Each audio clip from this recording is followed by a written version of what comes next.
Great entrepreneurship is about spotting a need and a niche and then having the guts to take action. And if I said coffee to you, then you'd likely say, like I did, no chance, no opportunity.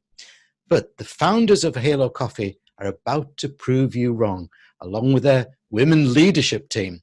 Their sustainable coffee company has an appeal of the moment, as you're about to find out in this interview with their business development director, Sarah Lim. Hello, Sarah. Got your coffee to hand for our chat? Hello. Yes, I have.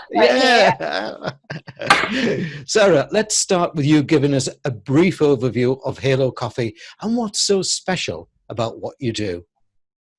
Okay. Hello, everyone. Thank you for having me. So an introduction to Halo Coffee. We are the creators of the world's first home compostable coffee capsule. So our product is fully sustainable. It's made from waste sugarcane fiber, meaning it will degrade in as little as 28 days in a home compost. And this is different to all the other capsules on the market because we have tackled the end of life disposal issue that a lot of our competitors, if not all of them, face. Wow. No, look, I'm just need you to check something for me because I'm a bit gobsmacked by this figure, because I read on your website that there are 114,155 coffee capsules consumed every minute, and that only 21% of those can be recycled. Why aren't other companies doing something about it? I mean, that's absolutely right. So in 2018 alone, 60 billion capsules were produced. Wow. And that's in just 1 year. And yes, so the global recycling rate of coffee capsules is about 20%. And the reason for this is because a lot of the producers of coffee capsules put the onus on the customer to deal with it at its end of life. So that is the reason that it's so very low. Yeah. And we looked at this issue and thought we need to take it on. It's not for the consumers to figure out what to do with it. We need to give them an alternative that's easy, simple, and they can just chuck it anywhere, really. Yeah. I mean, it's a frightening figure, that, isn't it? And today, most of us are now concerned about plastic, even if we're not, really sort of totally green, but we do see these horrific pictures of animals, sea animals and everything all hurt by plastic, and that. It's it's great that you've got the world's first combustible. So how did the company founders arrive at such a niche? What caused the light bulb moment? Our founders were involved in the coffee industry prior to founding Halo, and they had all of this great coffee that they thought they might want to put in a capsule, but they weren't happy with the options available. They thought, this is great coffee, but none of the options that we have quite match up to the standards that we have for ourselves. So they took a leap of faith. They started this company, addressed an issue that they thought was crazy, and here we are today. Excellent. Yeah. So tell me about your blends and how they are different. Do people sort of try across the range and then select a favorite blend? We have a range of different coffees because preferences are very varied. So we have a mild, smooth one at one end, which is our signature blend, going all the way up the intensity scales, getting stronger and more intense. And we've got a lunga, which is suited to a longer pour, so more water. And we've got some decaf. So we try to cater to everyone's tastes. People tend to purchase a few because we've got the flavor notes on the website, and then pick their favorite from there. What's your favorite? Mine's Three Mountains. So it's really mild, really easy drinking. Mine's Gaelic coffee. How have you been managing to service customers during the recent lockdown? Did you do anything special to encourage customer loyalty? To answer the first part of your question, lockdown has affected many businesses, supply chain issues, etc. We've had a few, small, really minor issues, And the way that we tackle that is by communicating with our customers, because we find that if they're left out of the loop, they get increasingly frustrated. But if you share with them as soon as you know, they feel involved in the process and they tend to be very understanding. So that's how we've gotten through lockdown. In terms of loyalty, we have a loyalty scheme that's very generous. So you get points if you refer a friend or share things about Halo on social media, a standard fare. But today we launched a very exciting campaign. It's World Environment Day, if you didn't know, and we staged an experiment. So we put in a tank just natural soil, ambient temperatures, Halo next to some plastic, some aluminium, and some bioplastic capsules. For 60 days, we left them there, we filmed it, and I guess you'll have to watch the video to see what happens. Yeah. Well, where do we see the video then? You can find it on our website, but okay, which is the URL's. Yeah.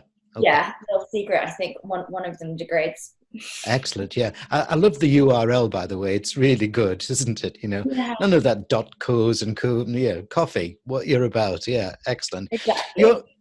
You're responsible for business development. How did you determine the ideal target customer for Halo? Does he or she have a particular persona, for example? Okay. Yes, we do have an ideal customer. When we started the business, we didn't know exactly who they were, but it has become more and more apparent as our customer base grows.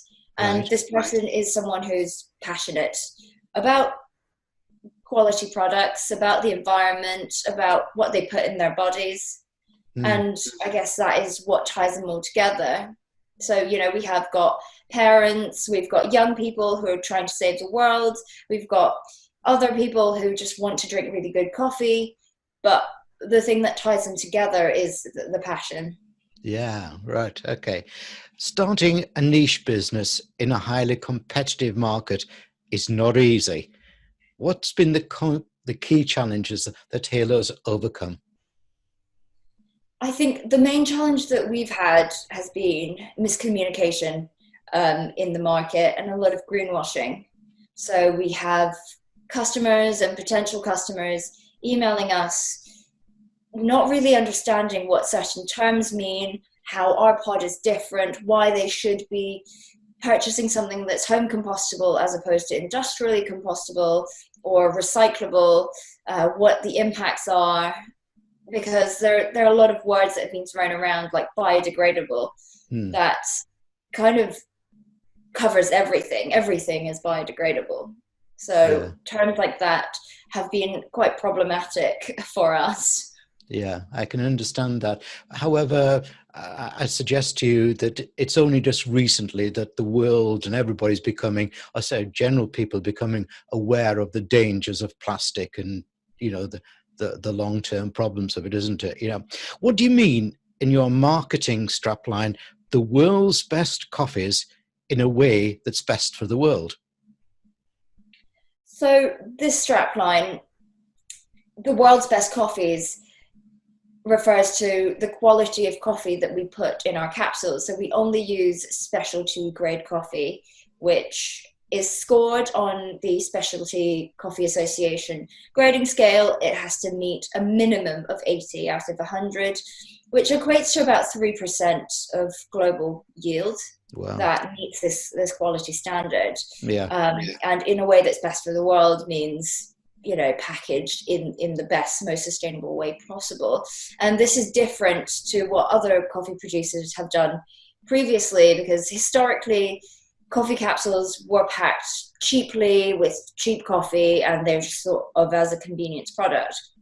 But we didn't want to give people any reason to say, no, thank you. So like it tastes good, and when you're drinking it, you feel good about it because of what you're doing to save the world. Tastes good, feel good. Exactly. Yeah, I've got you now. Got it. Yeah. Without giving away any strategy or trade secrets, how will you continue to prosper if competitors start copying you, or are you just too niche for them to bother? Okay, I wouldn't say we were too niche. Sustainability is a hot topic in this industry. But the thing that is different about Halo is our mindset. So with coffee capsules, they've been around for a few decades, and everyone thinks of them as this capsule that should sit on a shelf for 3 years. You know, that's the shelf life. It needs to be fully barriered from oxygen and water for these 3 years. And, you know, this is the idea that we have about coffee capsules. And we've moved away from that and said, it doesn't need to be. Our capsules are have a shorter shelf life. So we treat them like a fresh product. Once you've opened the barrier film, which keeps them fresh and keeps all of the oxygen and water out, we recommend it be consumed within 3 weeks, which is fundamentally different to all other coffee capsules. So I think unless that change, that shift in mindset happens, then we're pretty safe. Yeah, I know the shift will happen when George Clooney moves over to yours, isn't it? Exactly. Yeah. Okay. I know you're able to ship globally, but do you have big aspirations for selling Halo overseas? And which markets do you see as the most attractive at the moment? Mm-hmm. So, yeah, shipping globally, we have done that since day one because we don't want to stop anyone from purchasing this product. Quite So right. if you want it, we'll send it to you. Yeah. But for us, I think a very interesting market is North America. Yeah. When we first launched, we didn't really think the uptake would be huge in that region because it's dominated by Keurig rather than espresso. But in reality, the interest coming from that region is massive. Yeah. Yeah. The Americans getting discerning. Blimey. Okay. You say that Halo doesn't stop at the coffee pod, but you address things like packaging issues. So tell me about that. So with the packaging, we thought about it and went, why would we create the most sustainable coffee pod and wrap it in layers of toxic plastic or packaging that wasn't good for the world? Because we'd just be shooting ourselves in the foot. So we did our research, we searched high and low, and we found packaging that was home compostable. So everything around a Halo capsule can be home composted. Excellent. That's really superb news. I also read that you sponsored the British sailing team. How did that happen? Why sailing? And has your sponsorship brought you a return on the investment? And do you think sponsorship is a good way to get a brand like yours the right exposure? Okay, lots to unwrap there. Yeah. With the sailing, we have found this kind of market to be a very interesting one for us because sailors, everyone involved in the sport of sailing, they're very aware of the pollution that's out there because they see it in the water. Yeah. So with the sailing team, they came on to us because when they were at Rio, they found it quite difficult to do their jobs because of the amount of rubbish that they were encountering. So I think that sport has really opened the eyes of a lot of people to the levels of pollution out there.